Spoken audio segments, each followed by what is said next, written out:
My name is Kristen Simmons. I stood by the phone, taking a deep breath before dialing my parents. Mom, Dad, I've made my decision. I'm willing to come back and take over the family business. From the other end, I could hear their excitement. They had waited years for this moment. But then, my father's voice grew serious. And what about that boyfriend of yours? Does he know who you really are? I paused, my voice dropping slightly. No. I'll break up with him. I'll settle everything here in 1 week. After hanging up, I returned to the private room where Randy and his wealthy friends were laughing. Randy looked at me lazily. Baby, what took you so long?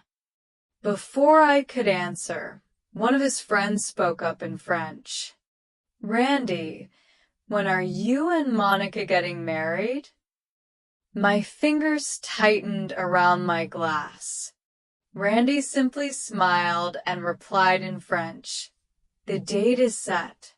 2 weeks from now. Another friend laughed. So, what about Kristen? Will you break up with her? Randy shook his head. No. This marriage is just for my family. The only one I truly love is Kristen. The room burst into laughter.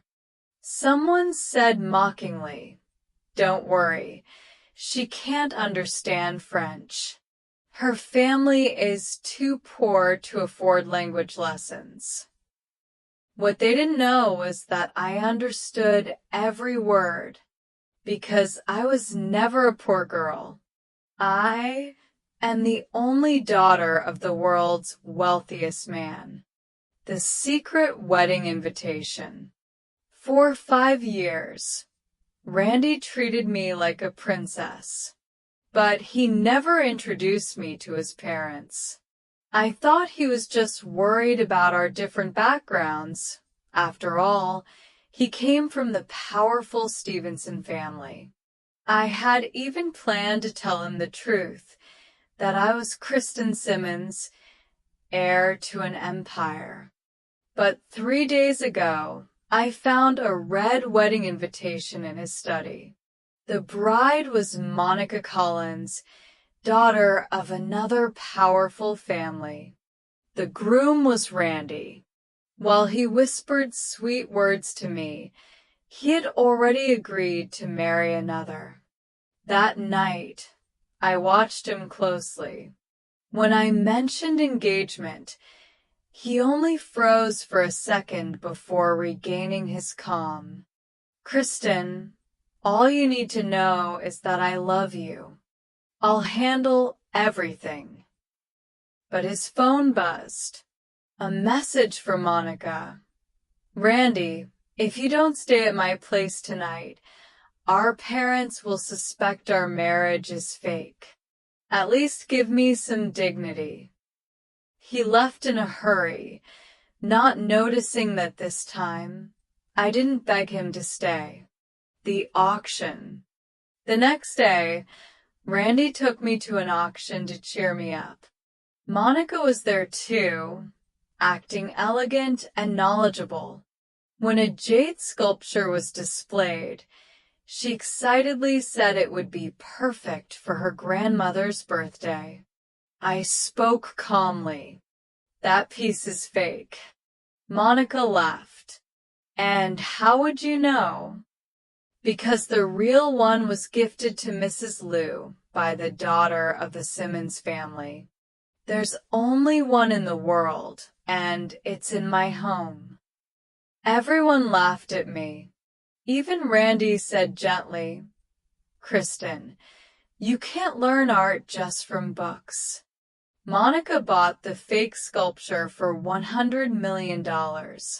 I smiled quietly, the final goodbye. That night, after Randy fell asleep, I packed my things. I changed the door code to Monica's birthday and left a note. Since this will soon be Miss Collins's home, the code should be her birthday. I burned every photo of us, every memory of a love that was never honest. Before leaving, I printed all of Monica's mocking messages and left them on the table. On top I wrote, "Randy, congratulations on your wedding. We're done." When I arrived at the airport, a gleaming Bugatti was waiting. The driver smiled.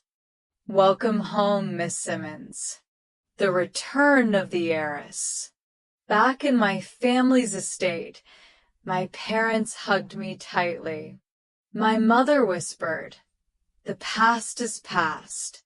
Our family never lacks a second chance." I took over as CEO of Skyanta Robotics. News spread quickly. The richest heiress had returned. Meanwhile, Randy discovered my note and the printed messages. He called me, his voice broken. "Kristen, I never meant to hurt you. I love you." I replied calmly, "You love the idea of me. The poor girl you could keep hidden while marrying for status. We're finished."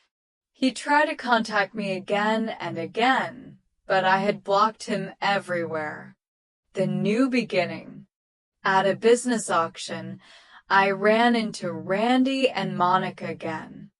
They were shocked to see me, especially when they realized I was the rival CEO they were competing against. Monica tried to mock me, but this time I didn't stay quiet. I looked at them coldly. Two fools who don't even know who their real opponents are. Randy's face turned pale as he finally understood. I was Kristen Simmons, the heiress he never knew. Later, my aunt set me up on a date with Wesley Norris, the quiet boy from high school who had always liked me. He was kind, sincere, and never looked down on me, even when he thought I was poor. One evening, after I had fully moved on, Wesley looked at me and said softly, "Kristen, when you're ready for a new beginning, I hope you'll let me be the first in line." This time, I smiled, a real, genuine smile. "Maybe I already have," I said. And for the first time in years, I felt free. The end.